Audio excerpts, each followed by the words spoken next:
Assalamu alaikum. My name is Mohammad Mustajab Gohar.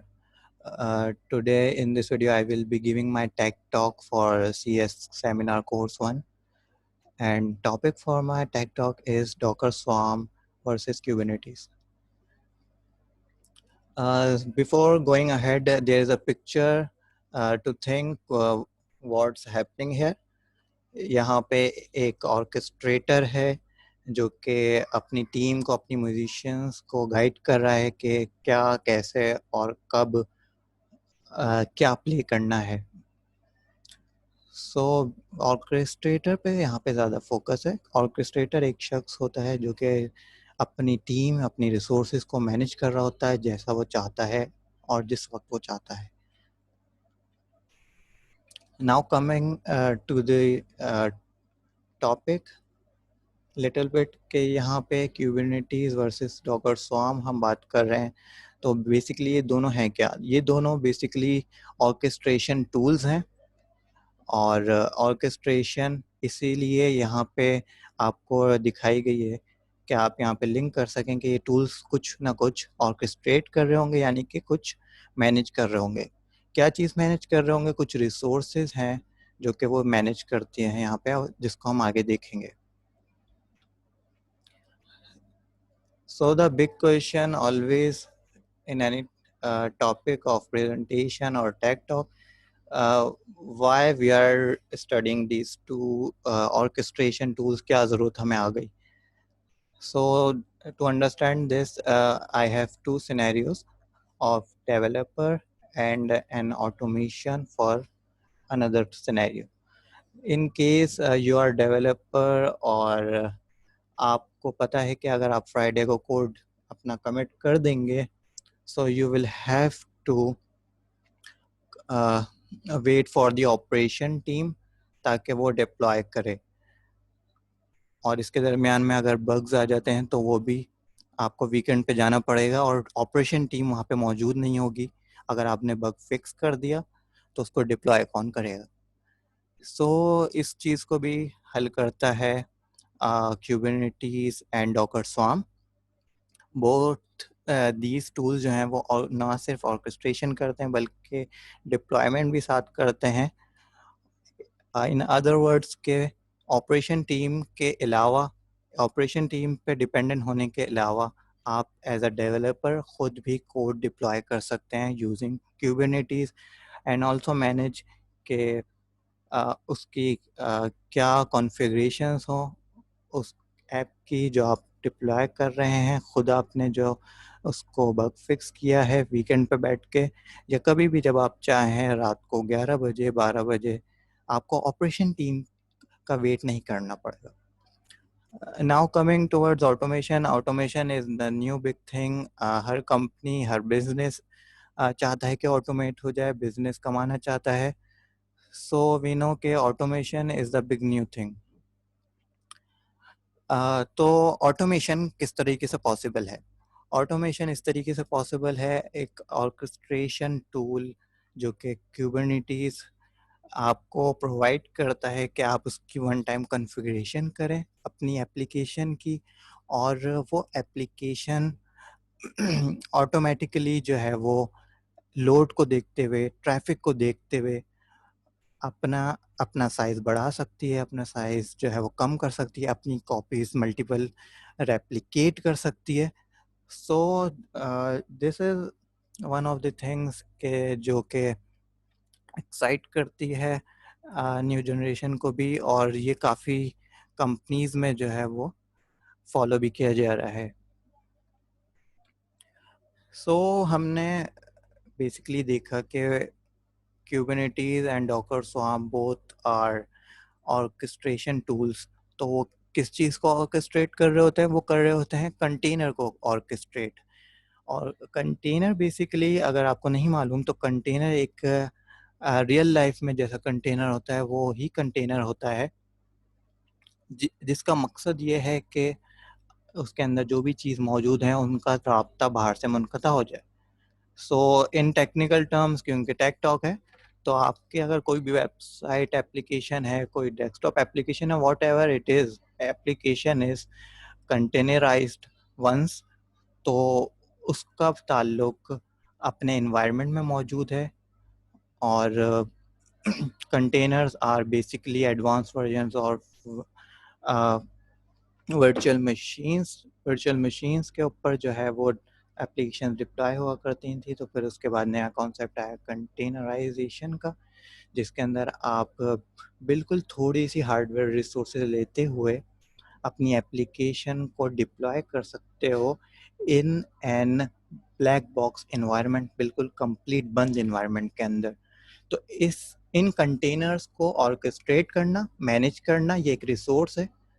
वो कैसे possible है, उसके लिए हमारे पास मौजूद हैं tools Kubernetes and Docker Swarm. But Kubernetes जो है वो थोड़ी सी कॉम्प्लेक्स है, बेहतर है डॉकर स्वार्म से। हेयर इट इज़ रिटन के कंटेनर ऑर्केस्ट्रेशन सिस्टम जो है कुबरनेटीज का, वो ऑटोमेट करता है, एप्लीकेशन डिप्लॉयमेंट करता है, स्केलिंग करता है और उसकी मैनेजमेंट करता है। कंटेनर ऑर्केस्ट्रेशन डॉकर स्वार्म में भी होती है, बट यहाँ पे क्या है कि यहाँ पे सिर्फ और सिर्फ जो है डिप्लॉयमेंट हो रही होती है मल्टीपल कंटेनर्स की, ताकि जो है डिफरेंट जो है कंटेनर्स मल्टीपल होस्ट मशीन्स पे डिप्लॉय हो सके आसानी के साथ। Both these tools orchestrate containers, और कंटेनर्स जो हैं वो बेसिकली पॉपुलरली बने होते हैं डॉकर पे।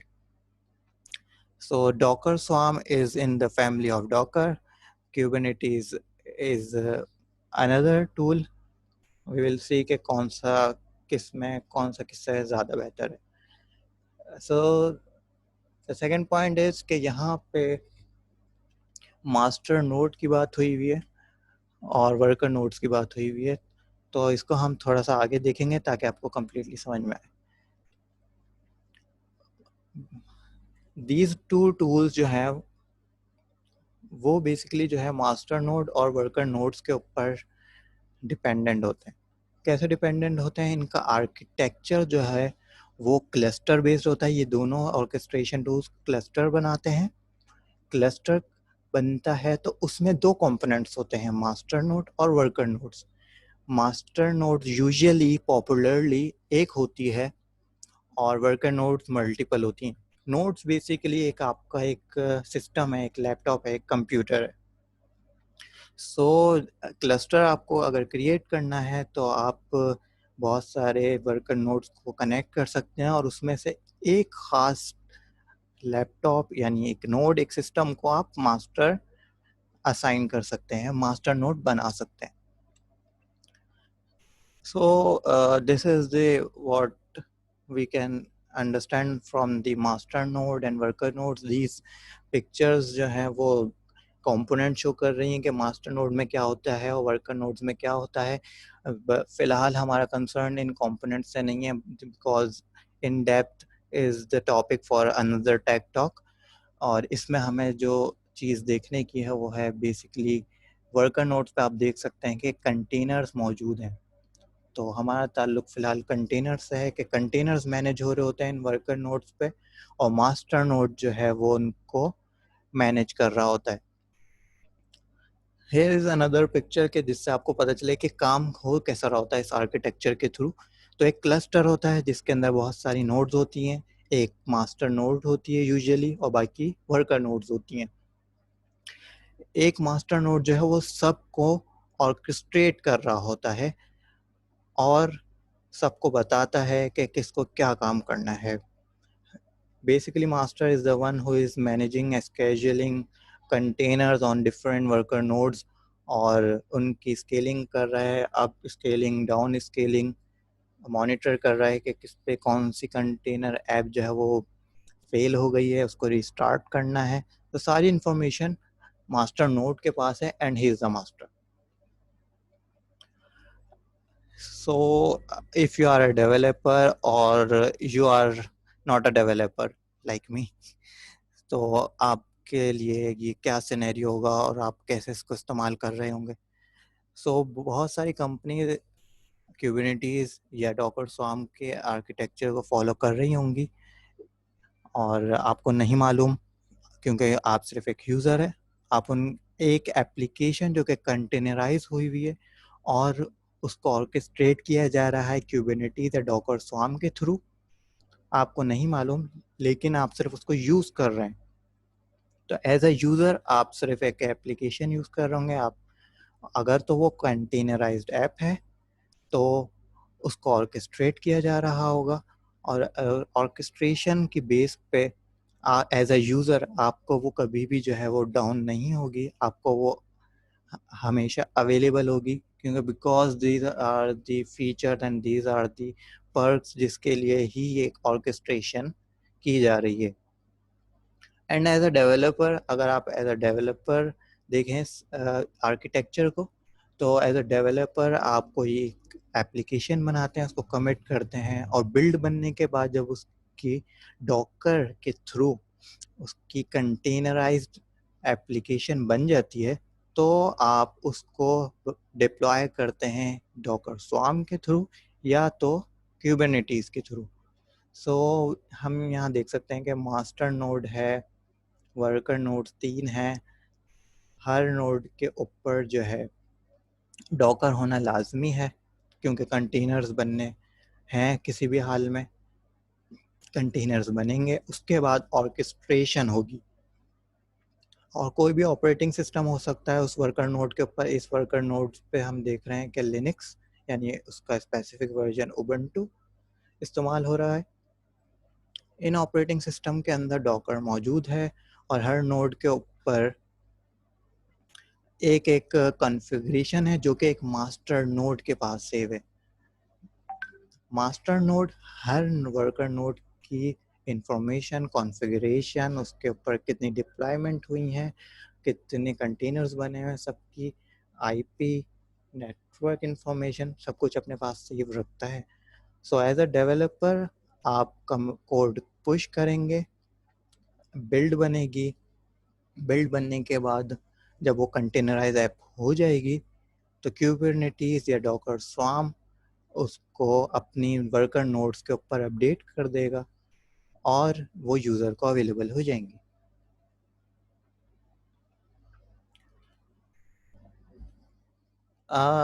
The high availability is the main benefit of these tools।